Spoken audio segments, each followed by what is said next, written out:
పత్రిక 3వ అధ్యాయం 14వ వచనం. క్రీస్తు యేసునందు దేవుని ఉన్నతమైన పిలుపునకు కలుగు బహుమానమును పొందవలనని గురి ఎద్దకే. ఈరోజు మన గురి దేవుని ఎద్దకే పరిగెత్తాలి. రకరకాల ప్రదేశాలకు పరిగెత్తుతూ ఉంటాం, కానీ మనం దేవుని దగ్గరకు పరిగెత్తే వాళ్ళంగా ఉండాలి. పౌలు గారు అదే అధ్యాయం మనం ఇందాక చెప్పుకున్నాం, ఏంటిదంటే అది పెంట కుప్పలాగా ఎంచుకున్నాడంట. అదే అధ్యాయం 2వ వచనంలో ఉందన్నమాట. 11వ వచనం చివరిలో ఉంటుంది చూడండి. ఆయన శ్రమలను పాలివాడవుట ఎటిదో ఎరుగు నిమిత్తమును సమస్తమును నష్టపరుచుకొని వాటిని పెంటతో సమానముగా, ఈ లోకాన్నంతా పెంటతో సమానంగా ఎంచుకున్నాడంట పౌలు గారు. సమస్తాన్ని కూడా నష్టపరుచుకున్నాడంట. సమస్తాన్ని నష్టపరుచుకున్నాడు, లోకాన్నేమో పెంటతో ఎంచుకున్నాడు. మరి గురి దగ్గరకే వచనాలన్నీ చదివితే చక్కటి మాటలు ఉంటాయి అక్కడ. ఇవన్నీ మనమైతే నష్టపరుచుకుంటామా? మనం దేవుని మందిరాన్ని పోగొట్టుకుంటాం, కానీ అవి మాత్రం నష్టపరచు. మనం దేవుని మందిరాన్ని వదిలిపెడతాం, కానీ దాన్ని మాత్రం వదిలిపెట్టాం. ఈరోజు సమస్య కూడా పెంట కుప్పలాగా ఎంచుకోవడం పౌలు గారి జీవితంలో సాక్ష్యం చెబుతున్నాడు.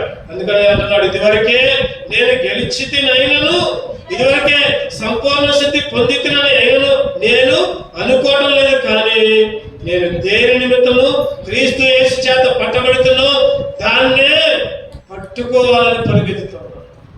దేని నిమిత్తం క్రీస్తు దగ్గరకు వచ్చాము, దేని నిమిత్తం దేవుని మందిరంలో గడుపుతున్నాము, దానికోసమే పరుగులెత్తాలి, దాన్నే పట్టుకోవాలి అని అనుకుంటున్నాను. అవును, ఒక తీర్మానం తీసుకున్నాడు.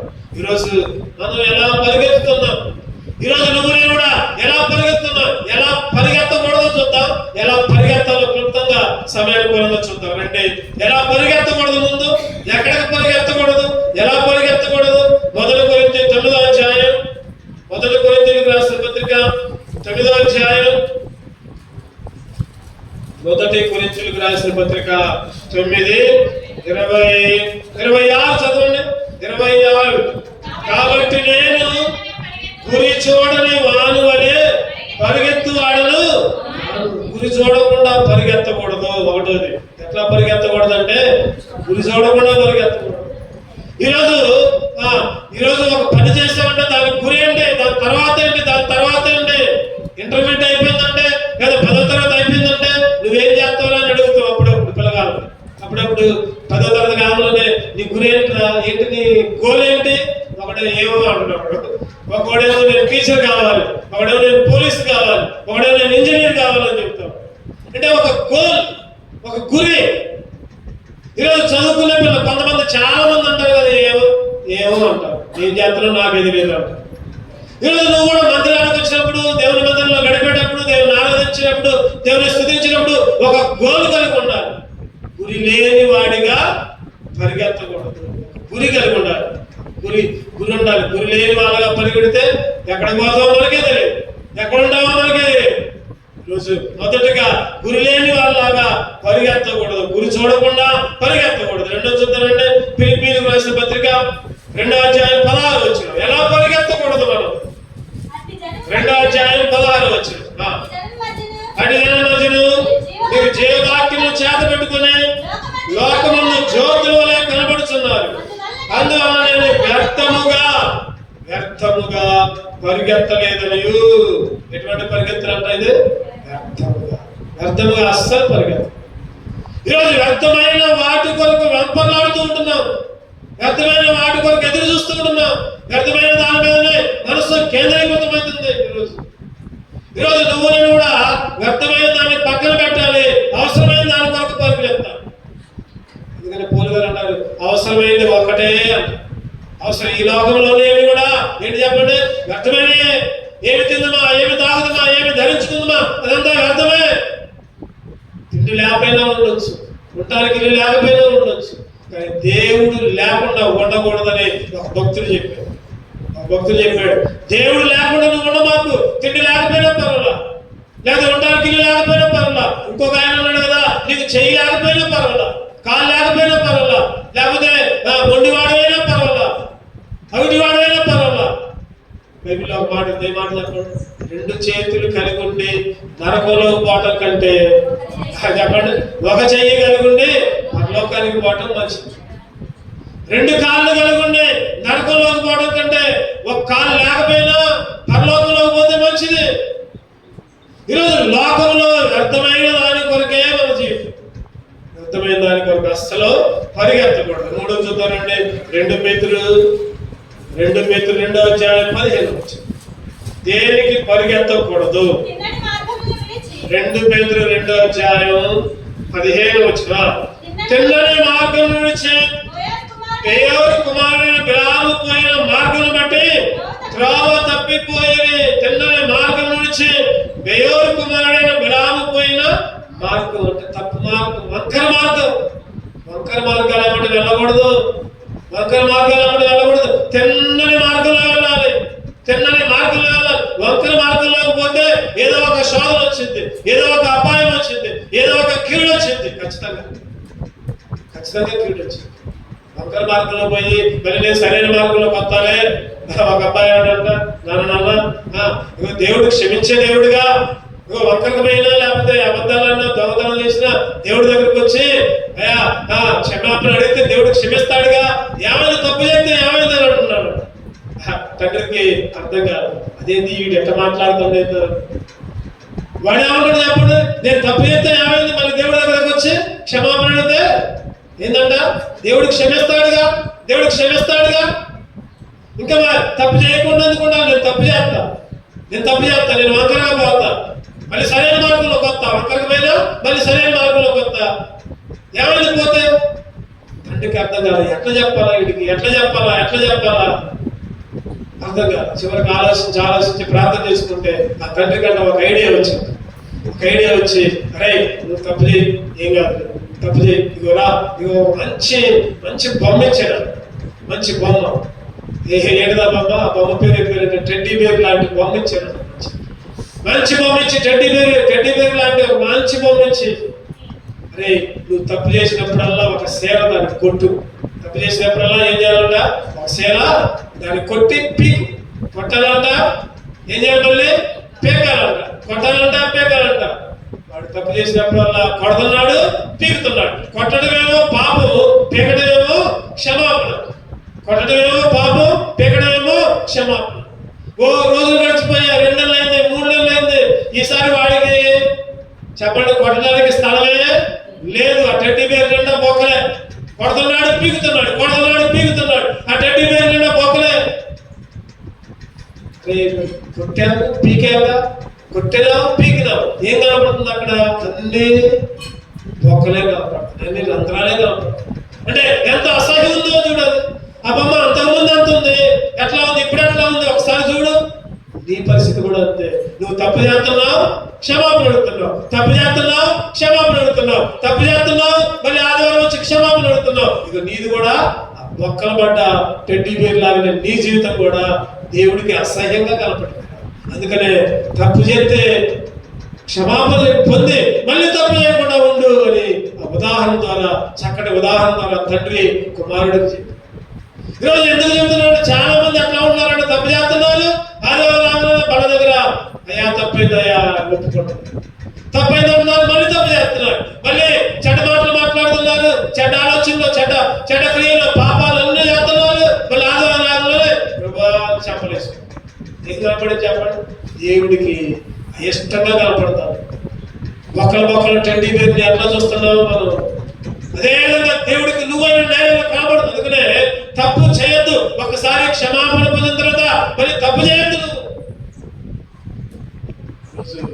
అందుకని వంకర మార్గం, ఏ మార్గం అంట అంటే తెల్లని మార్గంలో కాదు పోయేది, వంకర మార్గంలో పోతున్నాడు పిల్లలు. ఈరోజు వంకర మార్గాల్లో పోకూడదు. చెప్పండి, ఏ మార్గాల్లో పోకూడదు? ఒకటేది గురి లేని మార్గంలో పరిగెత్తకూడదు. రెండవది వ్యర్థముగా పరిగెత్తకూడదు. మూడవది వంకర మార్గాల్లో పరిగెత్తకూడదు. ఏదో 1:11 నాలుగోది ఏదో రాసిన పత్రిక 1వ అధ్యాయం 11వ వచనం. ఏదో రాసిన పత్రిక 1:11. అయ్యో వారికి శ్రమ, వారు కయ్యూను నడిచిన మార్గంలో తప్పు త్రోవలు నడిచి బహుమానం పొందాలని బిలాము నడిచిన తప్పు కయ్యూను మార్గం. ఇందాక తప్పు బిలాము మార్గం చూసుకున్నాము. తర్వాత నాలుగోది ఏంటంటే కయ్యూను మార్గం. కయ్యూను మార్గం అంటే చెప్పండి, కయ్యూను మార్గం అంటే ఏంటి చెప్పండి? కయ్యూను ఎవరిని చంపాడు చెప్పండి? హేబేలుని చంపాడు. కయ్యూను ఎవరిని చంపాడు? ఎందుకు చంపాడు హేబేలుని చెప్పండి, అది కూడా చెప్పండి. మంచి అర్పణ, శ్రేష్టమైన అర్పణ హేబేలు అర్పించిండు. అది కాదు ఎందుకు చంపాడు? అసూయ. అసూయ. హేబేలు అర్పణేమో దేవుడు ఇష్టపడడు, కయ్యూను అర్పణేమో దేవుడు ఇష్టపడాల. తెలుసుకోవాలా కయ్యూను, అయ్యో నేను దేవుడికి అర్పించింది సరిగా అర్పించలా, వాడేమో మంచి కొవ్వు తెప్పించిండు, నేనేమో బలహీనమైన దాన్ని అర్పించా, లేకపోతే పంట పొలాల్లో పక్క చిక్కిన వాటిని, లేకపోతే పంట లేని వాటిని అర్పించా, అందుకే నా అర్పణ అంగీకరించవల్ల అని అనుకోలా. కయ్యూను మార్గం అది. కయ్యూను మార్గం అంటే తన తప్పు తాను తెలుసుకోవాలి. ఎదుటి మీద అసూయపడ్డాడు. దేవునికి ఇచ్చేటప్పుడు మంచి ఇవ్వాలి, కొవ్వు పట్టిన వాటిని ఇవ్వాలి. అప్పుడప్పుడు నేను ఈ సందర్భం ఉచితంగా చెబుతున్నా. పోయినసారి బియ్యం ఇచ్చారు ఒకళ్ళు, చెప్పను, నేను పేరు చెప్పను. ఆ బియ్యం నిండా పురుగులేవు. ఆ బియ్యం ఇప్పటికీ మా ఇంట్లో అంతే ఉంది గుర్తుకి. ఆ రోజు ఫంక్షన్ అయితే బియ్యం ఇచ్చారు, పంపించారు. అసలు ఆ బియ్యం నిండా పురుగులేవు. ఆ బియ్యాన్ని ఎడదంటారు. మరి ఆ 3వ రోజు 4వ రోజు ఫంక్షన్ మనకి ఇక్కడ విందు భోజనం గ్రామంలో. దానికంటే ముందు మేము బియ్యం పంపిస్తున్నాం, ఒక మూటని పంపించాను. కానీ ఇన్ని పురుగు దాన్ని అట్నే పెట్టి నేను వేరే చెప్పలేదు. చెప్పడానికి కూడా నాకు మనసు రాదు. వాళ్ళకి తెలుసు. మరి ఎందుకు అట్లా చేశారు? దేవుడే చూసుకుంటాను అనుకోండి. ఈరోజు మనం దేవునికి అర్పించేటప్పుడు ఉన్నతమైన అర్పించాలి. చందాపేటలో చిల్లర మోగుతూ ఉంటాయి. ఒక్కోసారి చిల్లర ఏ పద్ధతి నాకు చెప్పండి, నేను 10 రూపాయలు చెప్తాను. చిల్లర మాత్రం ఏమాత్రం 2 రూపాయల బిల్లు, 5 రూపాయల బిల్లు, 10 రూపాయల బిల్లు. ఈరోజు ఎందుకు ఈ మాట చెబుతున్నానంటే నా కోసం కాదు, నువ్వు దేవుడి దృష్టిలో మంచి అర్పణ, నీ అర్పణ లక్ష్య పెట్టేటట్టు నువ్వు దేవుడికి ఉండవు. ఏదో పేరుకి వేస్తున్నావు, చందా వేస్తున్నావు అని అప్పుడు నీకు నష్టమే వచ్చింది. ఇక్కడ కయ్యూను కూడా అదే చేశాడు. చదవండి ఆ మాట. ఆదికాండం 8వ అధ్యాయం అన్నమాట. కయ్యూను అర్పణ దేవుడు అంగీకరించలేదని ఒక మాట ఉంటుంది. 4వ అధ్యాయం 3వ వచనం చదవండి. కొంతకాలమైన తర్వాత కయ్యూను పొలం పంటలో కొంత యెహోవాకు అర్పణగా తెచ్చెను. హేబేలు కూడా తన మందులో తొలిచూలును పుట్టిన వాటిలో కొవ్విన వాటిని కూడా తెచ్చెను. యెహోవా హేబేలును అతని అర్పణను లక్ష్య పెట్టెను, కయ్యూను అతని అర్పణను లక్ష్య పెట్టలేదు. చూడండి, 2 అర్పణలు తెచ్చారు, 2 చందాలు తెచ్చారు, 2 దేవునికి తెచ్చారు చందాలు, 2 దేవుడి దగ్గరికే వచ్చారు. కయ్యూను ఏమన్నా సైతాన్ దగ్గరకు పోయినా? కయ్యూను కూడా అర్పణ తెచ్చిండు. హేబేలు అక్కడ క్లియర్ గా రాయబడింది.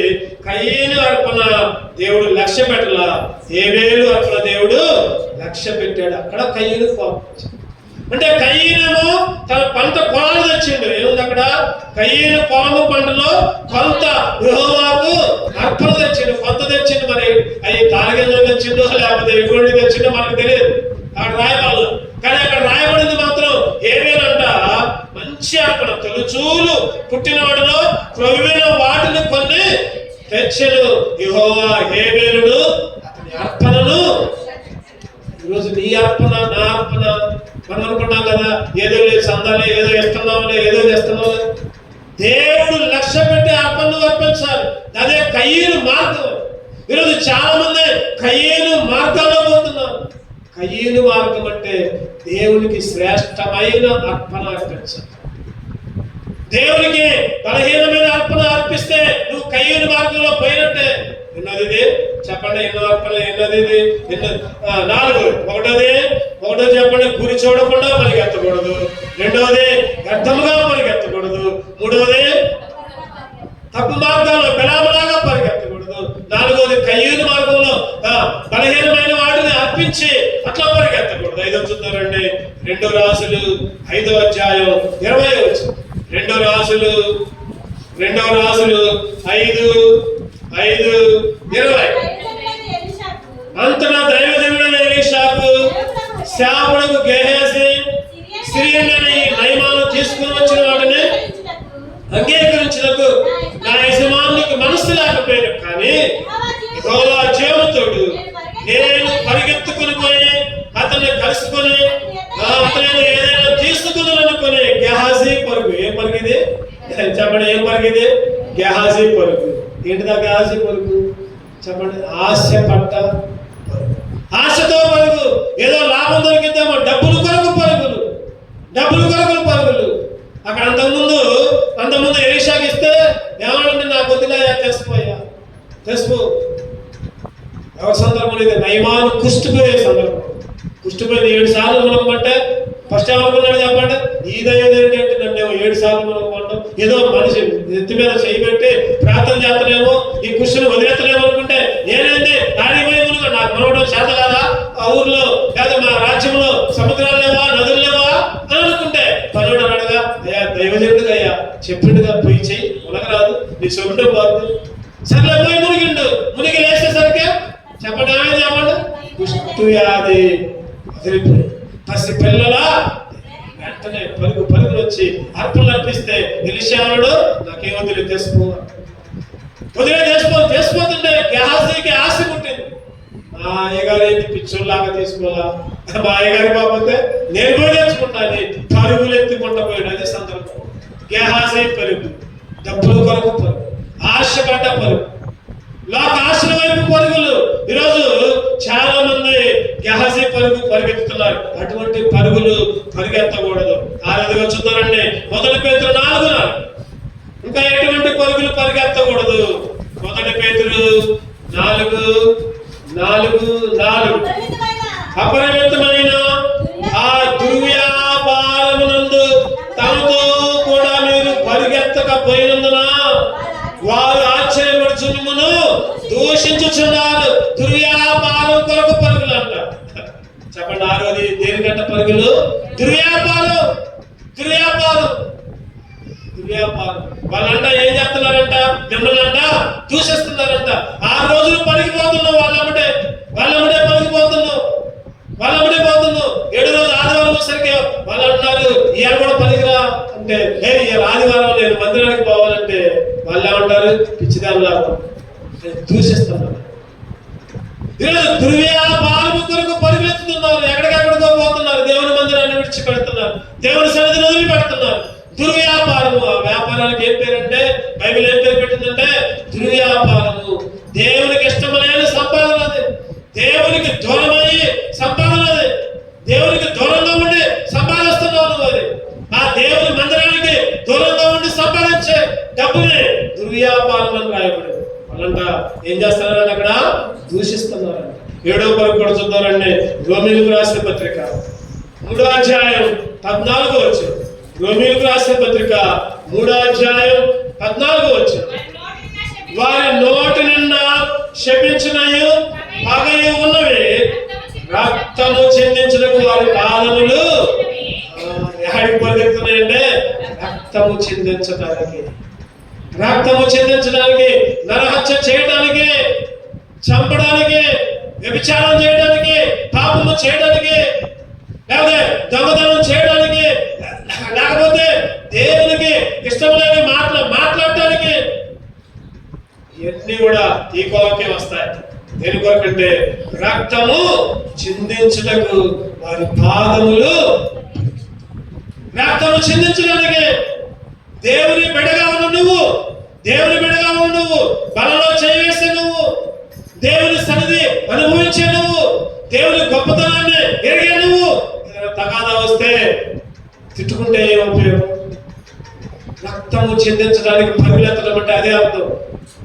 రక్తము చెందించడానికి పరుగులెత్తడం అంటే పక్కెమ్మడు ఎవరైనా ఏదన్నంటే నువ్వు సైలెంట్ గా ఉండు, నువ్వు ఒక మాట అంటున్నావు, ఇంకో మాట ఒకరికొకరు మాట్లాడుకొని రక్తము చిందిస్తా ఉన్నావు. దేవునికి దూరముగా, దేవునికి వ్యతిరేకముగా పరుగులెత్తుతూ ఉంటున్నారు. ఆ టైంలో ఇద్దరే అనుకుంటారు చెప్పండి, నాదే కరెక్ట్, నేను చేసేదే కరెక్ట్ అనుకుంటారు. తిట్టుకునే ఇద్దరు కూడా అంతే అనుకుంటారు. వాళ్ళు తిడుతున్నారు, వీళ్ళు తిడుతున్నారు. ఆ ఇద్దరు కూడా నాదే కరెక్ట్ అనుకుంటా. ఎవరి దగ్గర నీ తప్పు అంటే ఒప్పుకోరాదు. ఇద్దరిదే కరెక్ట్ అనుకుంటారు. ఈరోజు ఎందుకు ఈ మాట వచ్చిందంటే దేవుడు ఈ సందర్భంలో ఎందుకు రక్తము చిందించినకు వారి పాదములు పరుగులెత్తుతాడు. 7 పరుగులు పరిగెత్తొద్దు. 7 పరుగులు పరిగెత్తొద్దు. పౌలు గారు అంటున్నాడు, ఒక తీర్మానం తీసుకున్నాడు, నేను 7 పరుగులు పరిగెత్తను, నేను ఒక గురి వద్దకే పరిగెత్తుతా. చెప్పండి, ఎటువంటి పరుగులు పరిగెత్తకూడదు చెప్పండి మనం ఒకసారి. ఒకటోది గురి చూడకుండా పరిగెత్తద్దు. గురి చూడకుండా పరిగెత్తు. రెండోది వ్యర్థముగా పరిగెత్తద్దు. మూడవది తప్పు మార్గములో పరిగెత్తద్దు. బిలాములాగా తప్పు మార్గములు. నాలుగోది కయీను మార్గం, శ్రేష్టమైన అర్పణ అర్పించకుండా ఈరోజు దేవునికి ఉన్నతమైన అర్పణ అర్పించాలి. ఐదోది చెప్పండి, గెహజీ. దేవుని సన్నిధిని వదిలిపెట్టి, దేవుని సేవకుని వదిలిపెట్టి పరుగులెత్తుకొని పోయొచ్చు దాస. గెహజీ అక్కడే పోయింది. నేను ఎక్కడే ఉన్నాగా ఏమంటే చెప్పండి. నువ్వు పోవటం, నువ్వు తెచ్చుకోవటం అన్ని నేను చూడలేదా? నీ అమ్మటి నా మనసు రాలేదా? ఈరోజు గెహజీ పరుగులెత్తుతున్నావు. ఆరోది దుర్యాప. ఏడవదిగా ఇటువంటి పరుగులెత్తు. చాలా జాగ్రత్తగా ఉండు. గురి వద్దకే మరి ఏ పరుగులెత్తాలి, ఏ పరుగు పరిగెత్తాలి? క్లుప్తంగా కొన్ని విషయాలు ఎలా చెప్తాం. ఒక 5 చదవండి. ఫిలిప్పీయులకు రాసిన పత్రిక 3వ అధ్యాయం 14వ వచనం. మరి ఎటువంటి పరుగులెత్తాలి? 3:14. ఫిలిప్పీయులకు రాసిన పత్రిక 3వ అధ్యాయం 14వ వచనం. క్రీస్తు యేసునందు దేవుని ఉన్నతమైన పిలుపు కలుగు బహుమానం పొందవలెనని గురి వద్దకే పరిగెత్తుచున్నాము. ఇంకో మాటలో ఉంటది అక్కడ, యేసు క్రీస్తును చూసుకుంటూ, క్రీస్తు వైపు చూచుచు. ఈరోజు నువ్వు నేను గురి వద్దకే పరిగెత్తాలి. ఎవరు చూడాలంటే యేసు క్రీస్తును చూస్తేనే ఆ గురి కనపడుద్ది. ఇంక లోపల ఇక దేవుని చూసినా గురి కనపడదు. యేసు వైపు చూచుచు పరుగులెత్తే వాళ్ళగా ఎక్కడికి పోయినా దేవుని మీద ఆధారపడాలి. యేసు వైపు చూచుచు గురి వద్దకే నీ మాట, నీ చూపు, నీ ఆలోచన, నీ తలంపులన్నీ కూడా యేసు వైపు చూసుకుంటా పాపం చేయగలమా? చెప్పండి. యేసు వైపు చూసుకుంటూ అబద్ధం ఆడగలమా? తప్పు పని చేయగలమా? చేయలేదు. అందుకనే అట్లా ఉండకుండా ఉండాలంటే యేసు వైపు చూడాలి, దేవుని వాక్యం వైపు చూడాలి, యేసు వైపు చూసుకుంటూ పరుగులెత్తాలి. రెండవదిగా అదే 3వ అధ్యాయం 13వ వచనం చదవండి. ఫిలిప్పీ 3:13. సహోదరులారా, నేను ఇదివరకే పట్టుకుని నన్ను తలంచుకున్నాను. అయితే ఒకటి చేయుచున్నాను, వెనక ఉన్నవి మరచి ముందున్న వాటి కొరకే వేగురు పడచ్చు. చాలు. ఎట్లా పరిగెత్తాలంట? వెనకున్న వాటిని మర్చిపోవాలి. వెనక చాలా ఉంటాయి. బిరుగా ఉంటది, బట్టలు ఉంటాయి, అన్ని పోయి పాపం దూరంగా పోయి చూసింది వెనక్కి. ఎవరు లోతుబాయి వెనక చూసింది ఏమైంది? చూస్తావు. వెనక చూడద్దు. నువ్వు దేవుణ్ణి అంగీకరించావంటే ముందుకేరా. ఇక ముందుకే. వెనక ఎంత కష్టమైనా, ఎంత శోధనైనా, ఎన్ని ఇబ్బందులైనా ఇక వెనకడుగు వేయద్దు. ఏమాత్రం కూడా. ఎన్నోసార్లు నా జీవితంలో కూడా, సేవా పరిచయంలో కూడా ఎన్నోసార్లు సైతాలు, ఎందుకు ఈ సేవ, ఏ ఉపయోగం, ఎందుకు సేవ చేస్తున్నావు, సేవ మానే. ఎన్నోసార్లు నేను ఒకటే అనుకుంటా, ఒకటే మాట జ్ఞాపకం చేసుకుంటా. ఏంటిదా మాట? చెప్పేవాడు మీకు కూడా. ఏంటిదన్నమాట? నాగట మీద చెయ్యి వేసి వెనుదిరిగిన వాడు నాకు పాత్రుడు కాడు. ఈరోజు బైబిల్ మీద చెయ్యి వేసి దేవుని మందిరంలో కాలు పెట్టి వెనక్కి తిరిగితే దేవునికి పాత్రలం కాదు, దేవునికి ఇష్టం కాదు. ఈరోజు వెనుకున్న వాటిని మరచి అనే కింద ఒకటి వేస్తుంది. దాని కింద లక్ష్య పెట్టక ఉంది అక్కడ. చూడండి, లక్ష్య పెట్టకుంటే అది వాడి గురించి వాడి గురించి తలంచదు. వెనుకున్న వాటిని మరచి ఈరోజు పౌలు గారి లాగా నువ్వు నేను కూడా యేసు వైపు చూచుచు గురి వద్దకే పరిగెత్తాలి. రెండవది చెప్పండి, వెనుకున్న వాటిని మరచి పరిగెత్తాలి. 3వ దూతలను మొదటి కొరింథీ 9:24 మొదటి కొరింథీయులకు రాసిన పత్రిక 9:24 పందెపు రంగమందు పరిగెత్తుదురు గాని ఒక్కడే బహుమానం పొందునని మీకు తెలియదా? అటువలే మీరు బహుమానం పొందినట్లుగా పరిగెత్తాలి. ఎట్లా పరిగెత్తాలి చెప్పండి? ఏదో పాదనలే గెలితే లేకపోతే లేదు, అట్లా కాదు. నువ్వు ఏదైనా ఒక ఆట ఆడావంటే నేను ఈ ఆటలో బహుమానం పొందాలి. ఒక పరీక్ష రాస్తున్నావంటే ఈరోజు పిల్లలు యవనస్తులు ఏదో పరీక్ష రాస్తూ ఉంటారు, కనబడి ఎన్నో రాస్తూ ఉంటారు, ఏదో ఒకటి తగలకపోతే అంటారు. మరి ఎందుకు రాయని పరీక్షలు దాని మీద రాయరా అంటే ఒకటి అన్నాడు కదా, సార్ ఏదో ఒకటి తగ్గింది సార్, 10 పరీక్షలు రాస్తే ఏదో ఒకటి తగ్గింది, వద్దు అట్లా వద్దు. బహుమానం ఏది రాసినా దానిలో పూర్తిగా తరపీది పొంది దాన్ని చదువుకొని దాని మీద కేంద్రీకరించి రాయి. అప్పుడు బైబిల్ పరీక్ష కూడా పెడుతుంటే ఏదో అందరు రాస్తున్నారు కదా, ఏం కూడా రాస్తున్నారు కదా, చదవండి. వచ్చేవారు కదా పరీక్ష, వచ్చేవారు ఏం పరీక్ష? ఎన్నేళ్ళలో బ్యాచ్ చెప్పు. ఎప్పుడు ఇంకా ఫిలోమోను యోధా. పోయినసారి పరీక్షలో చెప్పలేదు, మండలంలో చెప్పలేదు అనుకుంటా, చెప్పిందా? బ్యానర్జీకి 32 మార్కులు ఫస్ట్ వచ్చింది, బ్యానర్జీ కీర్తి వీళ్ళిద్దరు ఫస్ట్ మార్కులు. బ్యానర్జీ నాయనమ్మ 32 మార్కులు, కీర్తికి 30 సెకండ్. ఈసారి ఇంకా జాగ్రత్త చదవండి. ఇవాళ ఇంకోటి తెచ్చే పాపులేట్ ఇంకో పరీక్ష ఉంది, బైబిల్ పరీక్ష. ఈరోజు బైబిల్ చదువుకోవాలి, పరిగెత్తాలి. గురి ఎందుకు ఏం పరిగెత్తాలి? బహుమానము పొందాలి అని పరిగెత్తడమే. ఖాళీగా ఉంటే చాలు, ఫోన్ పట్టుకొని కూర్చోకూడదు. ఖాళీగా ఉంటే చాలు, టీవీ ముందు కూర్చోకూడదు. ఖాళీగా ఉంటే చాలు, ఎవరితోనో వాళ్ళతో మాట్లాడుకుందాం అని అనుకోకూడదు. యవనస్తులు ముఖ్యంగా, చదువువచ్చిన వాళ్ళు ముఖ్యంగా బైబిల్ చదువుకోవాలి, దేవుడి గురించి ధ్యానించాలి, దేవుడి పాటలు పాడుకోవాలి. ఈరోజు ఖాళీగా ఉంటే ఫోను, లేకపోతే ఆట, లేకపోతే ఇంకేదన్నా ఈ దృష్టి వాటిలో నుంచి మార్చాలనే దేవుడు ఈ బైబిల్ పరీక్షలు పెడుతున్నాడు. ఈరోజు బహుమానము పొందవాలని పరిగెత్తాలి. ఏదో అందరితో పాటు రాస్తున్నా, వృత్తి వచ్చింది లేకపోతే లేదు, వద్దు. ఏదోలే అందరితో పాటు మందిరానికి పోతున్నా, బైబిల్ పట్టుకొని కాసేపు ఉంటున్నా, సంపలేసుకుంటున్నా, వస్తున్నా, ఇక నా ఇష్టం. సినిమా చూస్తా, టీవీ చూస్తా, ఫోన్ చూస్తా, ఇంకేదైనా చేసుకుంటా, వద్దు. అటువంటి పరుగులు, అటువంటిప్పుడు రాకుండా ఇంటి దగ్గర ఉండటమే మంచిది. పరిగెత్తే పరుగు ఎట్లా ఉండాలంటే బహుమానము పొందాలని. ఈరోజు పరీక్ష చేసుకోవాలి మనం. నిజంగా బహుమానము కొరకే పరిగెత్తుతున్నాను నేను, నిజంగా గురి ఎందుకే పరిగెత్తున్నాను నేను, నిజంగా వెనుకున్న వాటిని మరిచి ముందున్న వాటి కొరకు పరిగెత్తున్నానా? మనల్ని మనమే పరీక్ష చేసుకోవాలి, మనల్ని మనమే ప్రశ్నించుకోవాలి. 4వ చూద్దామంటే కీర్తన 119:32 దేని కొరకు పరుగులెత్తాలి?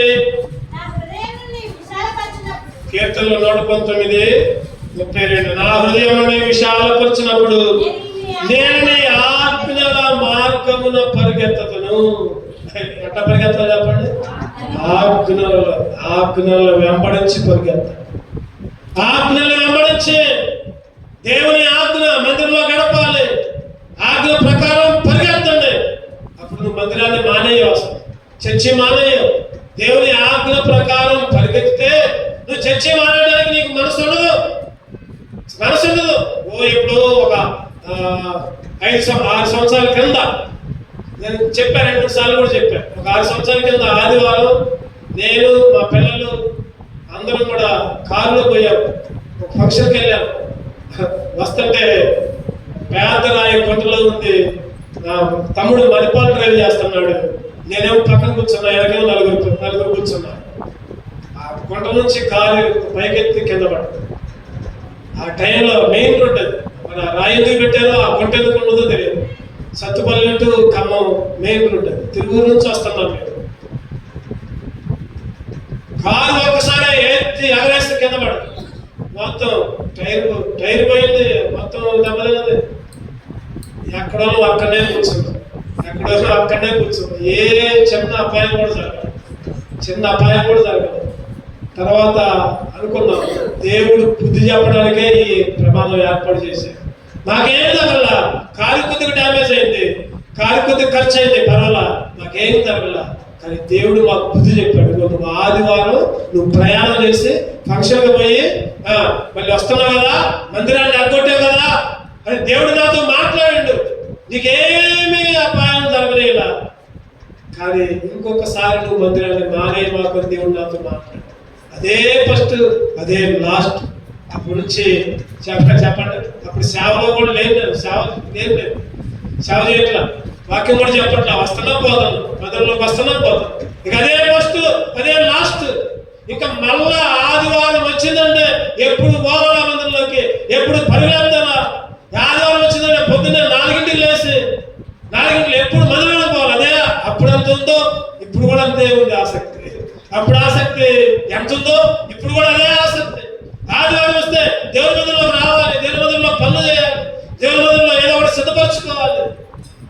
4 గంటలకు లేవటం, రావటం, కొద్దిసేపు ప్రార్థన చేసుకోవటం, రావటం, సాపులు వేసుకుంటేనే పర్వాలా, వేయకపోతే నేనే సాపులు వేసుకోవటం.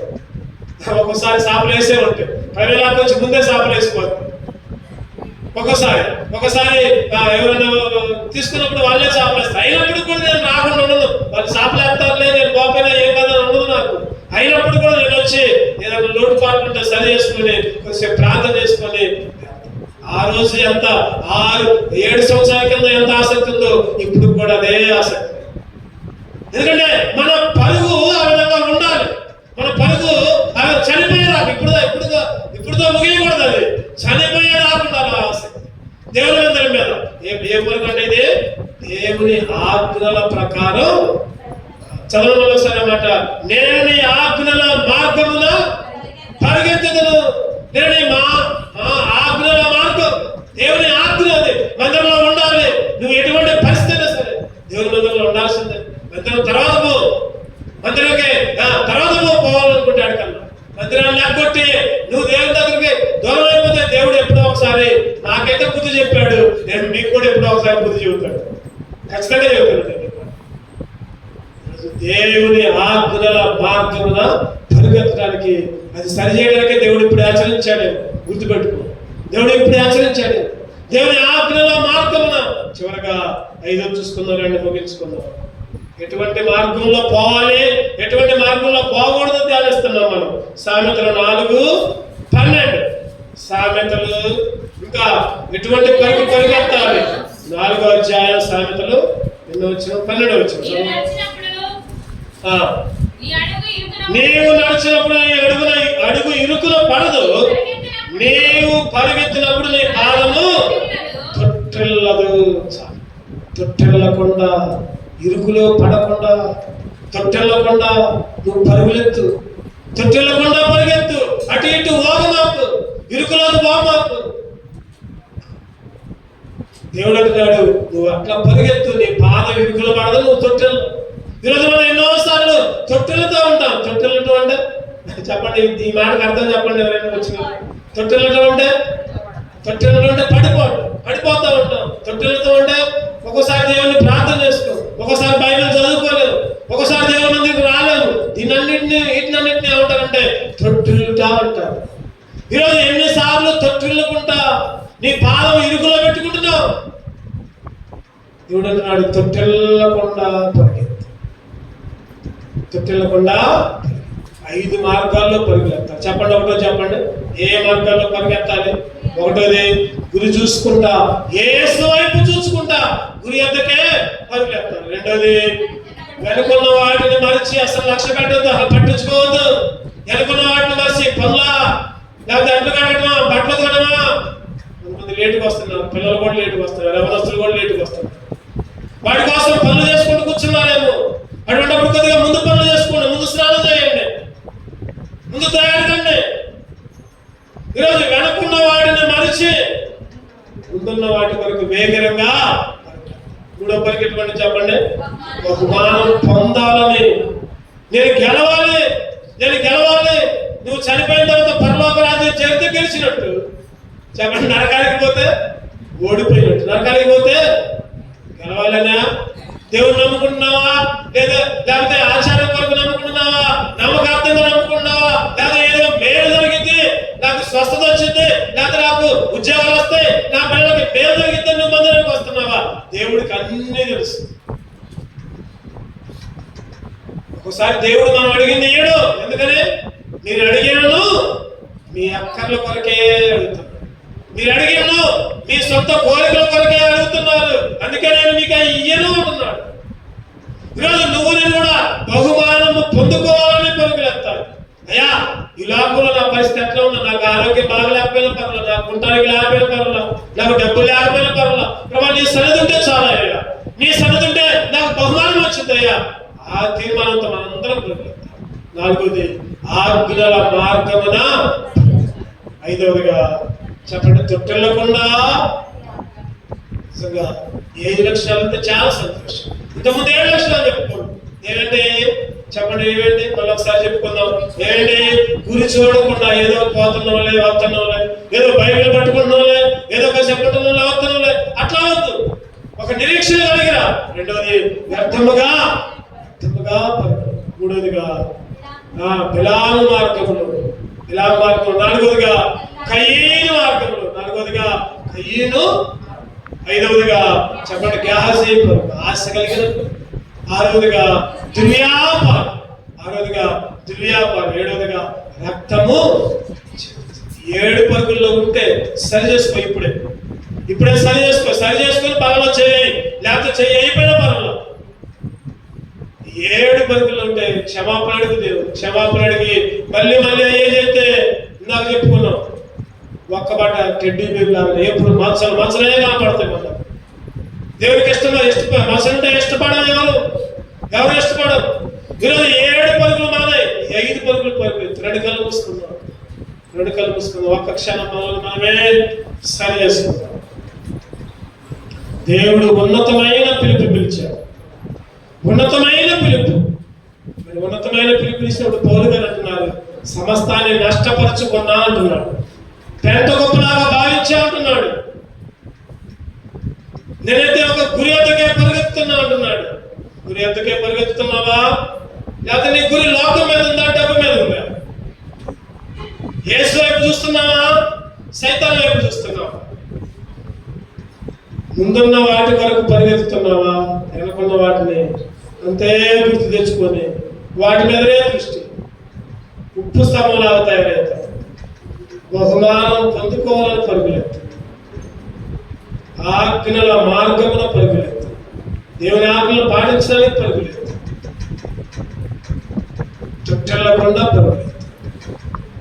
ఇప్పుడు గురి లేకుండా పరిగెత్తమాకు, వ్యర్థంగా పరిగెత్తమాకు.